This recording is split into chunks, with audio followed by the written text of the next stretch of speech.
Welcome! Today we're going to work through the sewing construction of this Christmas stocking.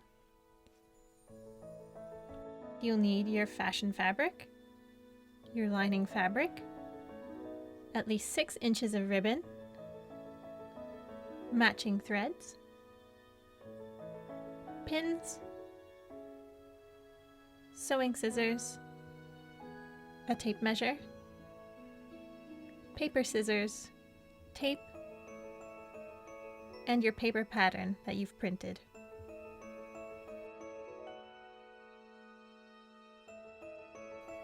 If you're going to be washing your stocking at any point, it's good practice to pre-wash your fabrics before working with them.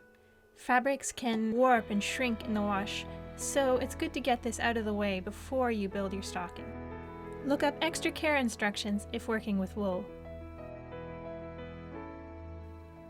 The stocking pattern is available as a PDF download. You're going to want to make sure that you're printing all of the pages, that your page is set up to US letter, orientation should be set to auto, your size should be set to actual size, and you're ready to print. With the pages now printed, you're going to want to test that you've printed at the correct scale using the test square. Your pattern is now ready for assembly. Start laying out the tiles to get a clear idea of how it's going to come together. You'll now cut along the blue line on your printed copies so that you can overlap with the other pages and tape these pieces together.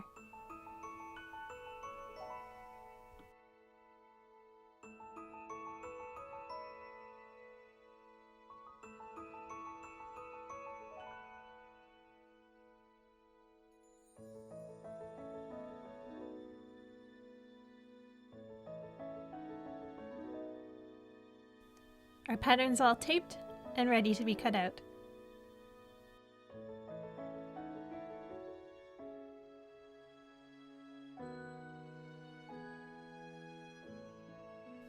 I like to trace my pattern onto some easier paper to work with, but this is a completely optional step. We're now going to use our pattern to cut out our fabric.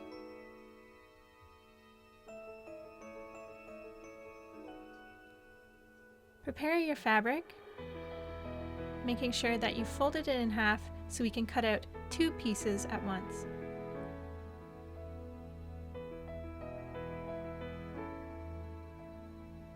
Lay your pattern on the fabric, making sure that the grain line marked on the pattern is matching with the grain line on your fabric. This is easy to see on tartans.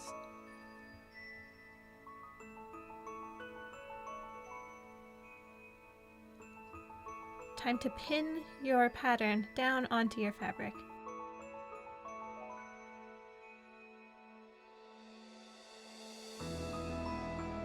Cut out your fabric.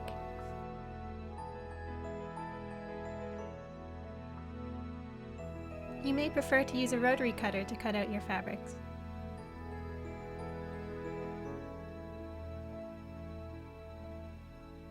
Remove the pins. And your stocking fabric is ready to go. Time to do the same thing on the lining. Prepare your pattern, check the grain line, pin it down, and finally cut it out.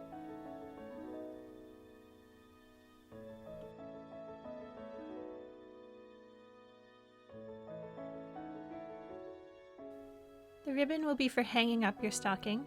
You're going to need to cut 6 inches.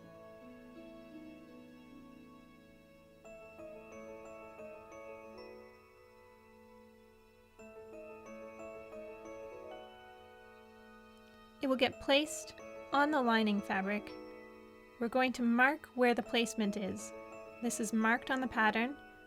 We're just going to cut a slight notch into our lining fabric so that we've marked the ribbon placement. The ribbon will get placed on the right side of our lining fabric. Note where you've marked. Fold your ribbon in half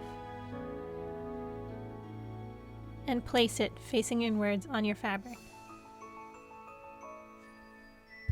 Pin it down, making sure that you can still see the pin from the outside as you fold your lining fabric right side to right side.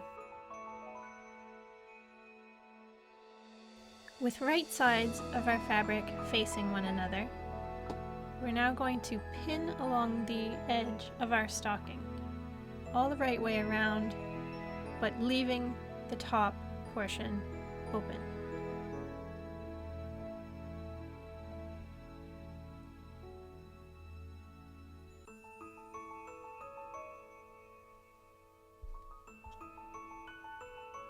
When pinning, I pin across the direction I'll be sewing so that my pins are easy to pull out as I'm sewing along on the fabric.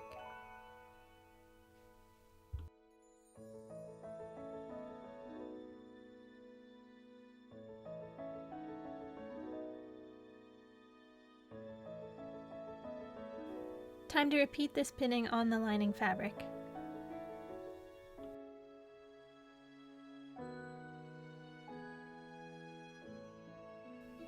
Now it's time to sew your pieces together. We're going to be sewing along the edge, still leaving that top portion of the stocking open. We're sewing with a 1.5 centimeter seam allowance. Be extra careful to remove your pins as you're sewing.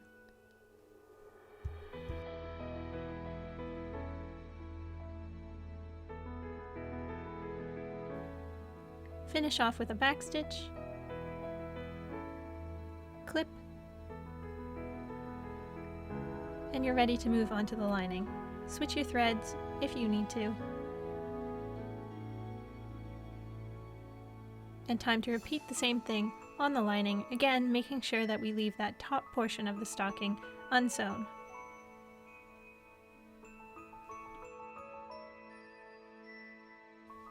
You should now have your lining and main fabrics sewn along the edges. When sewing, our pieces get flipped inside out, which means it's important to cut your curves. As you can see, if you don't cut your curve, your piece isn't going to lay flat. When you cut into the seam allowance, where the fabric will be turned, the fabric now sits more smoothly.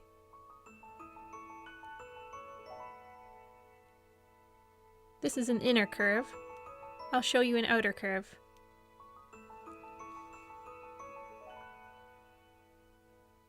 This time we've just got some bunching in the fabric. It can leave an uneven look on the outside. But by clipping into our curve, just in the seam allowance,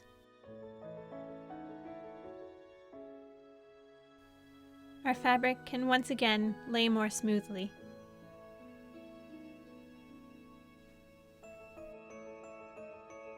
Now to apply this to our actual stocking.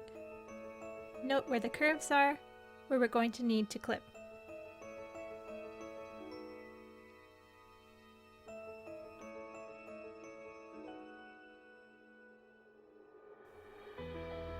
Clip into your fabric, being careful you're not clipping over your nice new stitch lines.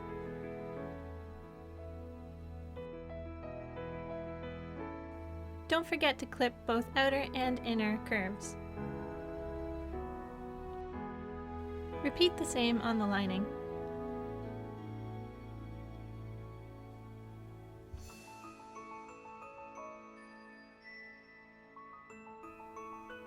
It's good practice to zigzag stitch your raw edges to prevent any fabric from fraying.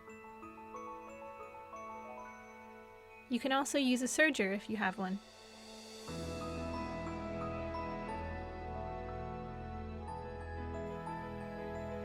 It's now time to attach our main fabric to our lining.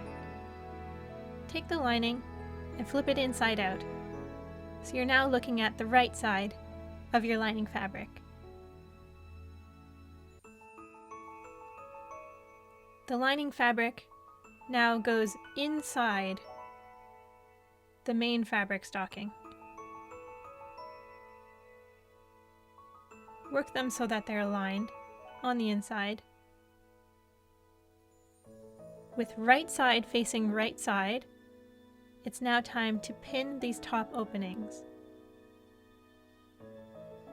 The lining and the main fabric get pinned together, right side facing right side. Pin all the way around this top opening.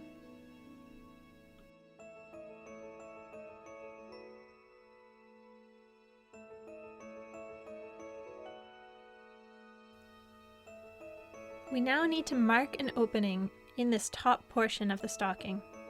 I'm measuring out 6 centimeters. This will be an area where we don't sew, so that we can use this hole to flip the stocking inside out. I've marked it by just having double pins. Now we're going to sew the main fabric to our lining fabric.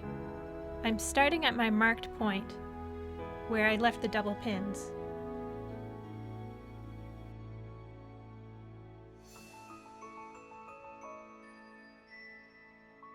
And begin working your way around this top opening of your stocking.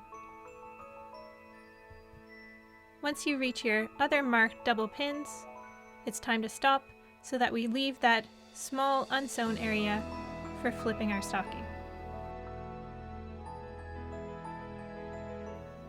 Next up, we're going to flip the stocking inside out so that we can see the right sides again.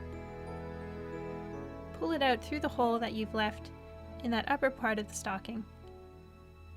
Pull out the lining, then your main fabric, and you can now push the lining into the stocking. We now have to close that opening that we've left at the top of the stocking.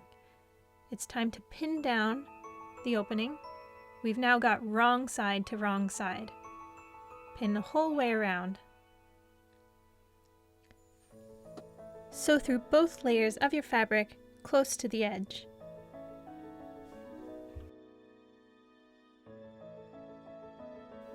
This will secure your fabrics in place and make sure that top opening you'd left for flipping is now closed in. With the top stitching done, you can now flip down the cuff,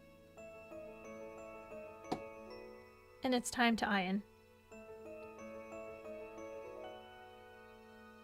I'm working with wool, so I'm using a damp press cloth to press down the seams.